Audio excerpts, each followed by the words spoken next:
Hi families, எல்லோரும் எப்படி இருக்கீங்க? வாங்க சமைக்கலாமா? 2 கேரட்டு, ஒரு முட்டைக்கோஸ் எடுத்திருக்கேன், பொடிசாக நறுக்கி வச்சுருக்கேன். தேவையான அளவு பச்சை மிளகா, இஞ்சி பொடிசாக நறுக்கி சேர்த்துருக்கேன். சின்ன வெங்காயம் கொஞ்சம் கூடுதலாகவே சேர்த்திங்கன்னா டேஸ்ட் நல்லாயிருக்கும். அவ்வளோதான். இது மூணையுமே சேர்த்துட்டு நல்லா குலுக்கி விட்டுருங்க. குலுக்கி விட்டுட்டு தேவையான அளவு எண்ணெய் சேர்த்துட்டு நீங்கள் மூடி போட்டு மூடி வச்சுருங்க.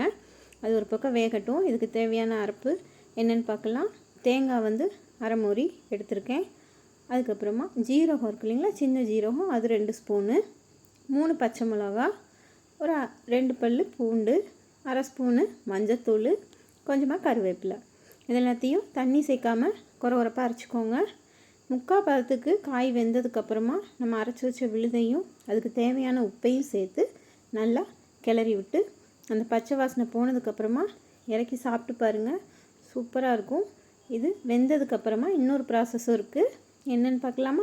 ஃபஸ்ட்டு கொஞ்சம் தேங்காய் ஊற்றிக்கோங்க. அதில் ஒரு ஸ்பூன் கடுகு, கொஞ்சம் கருவேப்பிலை, கொஞ்சம் வெங்காயம், இது எல்லாமே நல்லா ப்ரௌனிஸாக வரணும்.